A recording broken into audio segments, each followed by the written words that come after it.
اگر آپ نے ابھی تک سبسکرائب نہیں کیا تو ہماری آپ سے درخواست ہے کہ ہمارے چینل کو سبسکرائب کر کے بیل آئیکن پر کلک کریں، لائک اور کمنٹ کے ذریعے ہماری حوصلہ افزائی فرمائیں۔ اللہ رب العزت ہم سب کا حامی اور ناصر ہو، آمین۔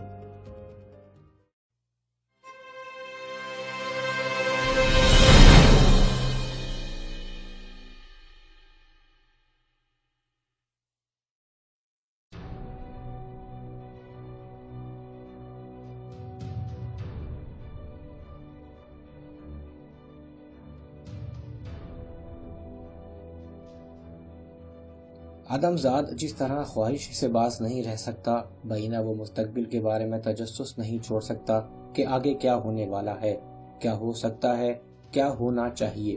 کبھی آس لگانا اور کبھی منصوبے بنانا، زندگی اسی سے عبارت ہے۔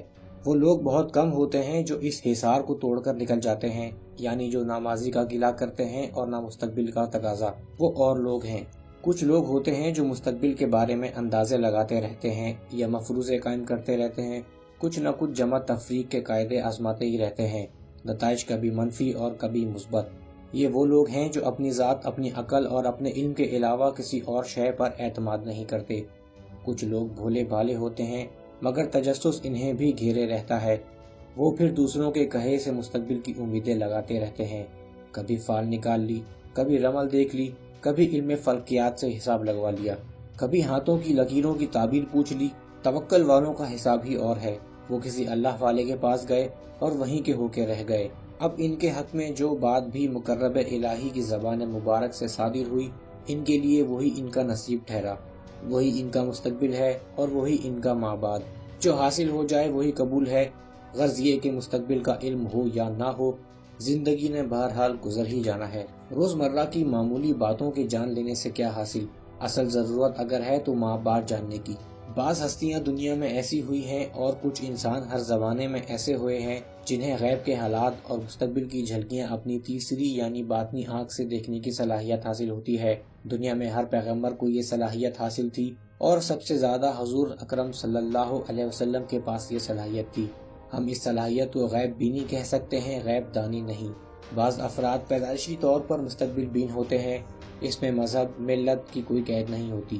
فرق یہ ہے کہ ایک پیغمبر جو کچھ باطنی آنکھ سے دیکھتا ہے، جب وہ اسے بیان کرتا ہے تو من و عین بیان کرتا ہے۔ شیاطین اور شریر جنات اس کے بیان اور مشاہدے کے درمیان کوئی گڑبڑ، خلل اور رخنہ ڈالنے سے قاصر رہتے ہیں۔ چنانچہ حضور اقدس صلی اللہ علیہ وسلم نے احوال آخرت، علامات قیامت، واقعات قرب قیامت یعنی سورج کا مغرب سے طلوع ہونا، عظیم آگ، حضرت عیسیٰ علیہ السلام کی آمد ثانی اور مسلمانوں اور یہودیوں کے درمیان جنگ وغیرہ اور دیگر حوادث کے بارے میں جو کچھ پیشن گوئی کے طور پر بیان فرمایا ہے اور جو احادیث صحیحہ کی شکل میں محفوظ ہے، اس میں کسی قسم کی آمیزش اور ملاوٹ نہیں، کسی تعویل کی بھی گنجائش نہیں، جو کچھ ہے خالص ہے اور صحیح ہے۔ اس کے برعکس ایک کاہن، نجومی اور غیب بین جو کچھ اپنی پوری اسرار صلاحیت کے زور پر عام انسانی آنکھ کو دکھائی نہ دینے والی اسکرین اور مستقبل کے متعلق پڑھتا ہے، اس کے متعلق جب وہ بیان کرنے لگتا ہے تو اپنی محدود باطنی قوت، غیر یقینی حافظہ اور مشاہدے کے دوران شیاطین کی غیر مرئی دست اندازی جیسے عوامل کے باعث درست اور غلط کے درمیان فرق نہیں کر پاتا۔ بعض مستقبل بینوں کی صلاحیتیں بہت زبردست ہوتی ہیں، ان کی پیش گوئیاں بہت سچی نکلتی ہیں۔ ڈیلفی کی کاہنہ کنواریوں کی پیش گوئیوں کے اثرات کا اس بات سے اندازہ لگایا جا سکتا ہے کہ یونان کے علاوہ دور دراز کے ممالک کے حکمران اور بادشاہ وہاں حاضر ہوتے تھے اور اپنے سوالات پیش کرتے تھے، جن کے لیے ایک خاص دن مقرر ہوتا تھا۔ یہ سوالات عام طور پر جنگوں، لشکر کشی اور مہم جوئی کے نتائج کے متعلق ہوتے تھے۔ مندر کے تہہ خانے میں ایک سوراخ سے سلگتی ہوئی خوشبوؤں کے مرغولے ماحول کو پر اسرار بنائے رکھتے۔ کاہنہ سوال سن کر کچھ دیر کے لیے آنکھیں بند کر لیتی اور ایسے لگتا جیسے دنیا سے لا تعلق ہو گئی ہو، پھر آنکھیں کھول کر ایسے جواب دیتی جیسے دوسروں کی نگاہوں سے اوجھل کسی تختی پر لکھی تحریر پڑھ رہی ہو۔ بعد میں یہ جوابات الگ کسی کتبی پر لکھ کر ریکارڈ میں رکھ دیے جاتے۔ ایسا بہت کم ہوا کہ ڈیلفی کی کوئی پیش گوئی غلط نکلی ہو، لیکن بعض اہم پیش گوئیاں ذو معنی الفاظ میں کی گئیں۔ مثلاً لیڈیا کے بادشاہ کروسس نے دریافت کیا تھا کہ وہ فارس کے شہنشاہ سائرس کے خلاف لشکر کشی کرنا چاہتا ہے، اس مہم کا کیا نتیجہ نکلے گا؟ ڈیلفی کی طرف سے جواب آیا کہ بادشاہ کروسس جب دریائے ہیلس کو عبور کرے گا تو وہ ایک عظیم مملکت کو تباہ کر دے گا۔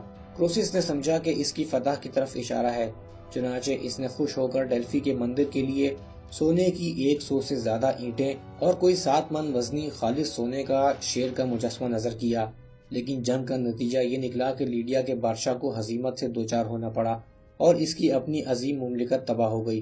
گویا عظیم مملکت کی تباہی کی پیش گوئی تو درست تھی، لیکن وہ خود لیڈیا کے بادشاہ کے لیے تھی۔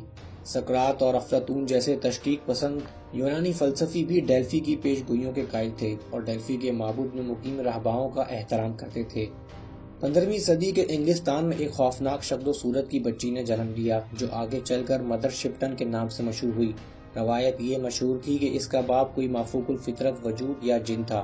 مدر شپٹن کو اگر کوئی شخص تنگ کرتا تھا تو اس شخص کو کوئی نادیدہ ہاتھ تھپڑ لگا دیتا تھا۔ اس نے 1666 عیسوی میں لندن کی آگ اور ہسپانوی بحری بیڑے آرمیڈا کی شکست کی پیش گوئی کی تھی۔ اس کی ایک پیش گوئی مشرق وسطیٰ میں لڑی جانے والی سب سے بڑی عالمی جنگ کے متعلق ہے۔ پیش گوئی ابھی پوری نہیں ہوئی، ممکن ہے کہ اب اس کے پورے ہونے کا وقت قریب آ رہا ہو۔ صحیح یا غلط پیش گوئی کچھ اس طرح سے ہے: تب اپنے بازوؤں پر ایک خوفناک درندہ لیے ہوئے ابن آدم ابن عبداللہ آئے گا، جس کا ملک چاند کی سرزمین مشرق وسطیٰ میں واقع ہے، جو ساری دنیا کو دہشت زدہ کرتا ہے۔ وہ بہت سے لوگوں کے ساتھ کئی پانیوں سے گزرتا ہوا شیر کی سرزمین میں پہنچے گا اور اپنے ملک کے درندے کی مدد کرے گا، اور ایک عقاب ٹیمز لندن کے محلات کو تباہ کرے گا، اور اس وقت بہت سے ملکوں کے مابین جنگ برپا ہوگی۔ اس کے بعد ابن آدم ابن عبداللہ کی تاش پوشی کی جائے گی، اور چوتھے برس مذہب کے لیے بہت سی جنگیں ہوں گی، اور ابن آدم کو عقابوں کے ساتھ سردار مان لیا جائے گا۔ پیش گوئی جو انگریزی میں ہے، فاتح شخصیت کے لیے جس کا تعلق مشرق وسطیٰ سے بتایا گیا ہے، الفاظ سن آف مین استعمال ہوئے ہیں۔ ہم نے اس کا ترجمہ ابن عبداللہ سمجھا ہے، ممکن ہے کوئی اور نام ہو۔ انگریزوں نے اس عجیب و غریب پیش گوئی کا مطلب یہ سمجھا ہے کہ اس سے مراد مستقبل بعید میں کسی عرب فاتح کے ساتھ یورپ اور امریکہ کی کوئی زبردست جنگ ہو سکتی ہے، جس میں پہلے امریکہ یعنی عقاب لندن کو تباہ کرے گا، لیکن پیش گوئی کے الفاظ سے اس تعبیر کی کوئی گنجائش نہیں۔ ضروری نہیں کہ عقاب سے مراد امریکہ ہو، اس میں درندہ ابن آدم، شیر کی سرزمین، صلیب کی سرزمین وغیرہ الفاظ غور طلب ہیں۔ عرب شخصیت کا صلیب کی سرزمین کی طرف آخر میں جانا فتح کے مفہوم میں ہو سکتا ہے۔ ہمارے نزدیک یہ پیش گوئی بعض احادیث میں بیان کردہ پیش گوئیوں کے زیادہ قریب ہے، اور قیامت سے پہلے مشرق وسطیٰ سے اٹھنے والی شخصیت حضرت امام مہدی علیہ السلام کے کارناموں اور فتوحات کی طرف اشارہ کرتی ہے، جب تمام یورپ اور عیسائیوں کے اہم مقامات بشمول ویٹکن یعنی صلیب کی سرزمین اس کے زیر نگیں آ جائیں گے۔ ممکن ہے اس شخصیت کی اتحادی کسی عیسائی طاقت کے جھنڈے پر عقاب کا نشان ہو، ضروری نہیں کہ یہ امریکہ ہو۔ بعض احادیث کے مطابق قرب قیامت کے زمانے میں مسلمان اور عیسائی مل کر یہودیوں کے فتنے کے خلاف جنگ کریں گے۔ فتح کے بعد ان میں اختلاف رونما ہو جائے گا۔ مدر شپٹن کی پیش گوئی بھی اسی طرف اشارہ کرتی ہے۔ ویڈیو زیادہ طویل نہ ہو جائے، اسی احتیاط کے پیش نظر ہم باقی کی پیش گوئیوں کو اگلی قسط میں بیان کریں گے۔ آپ کے قیمتی وقت کا شکریہ۔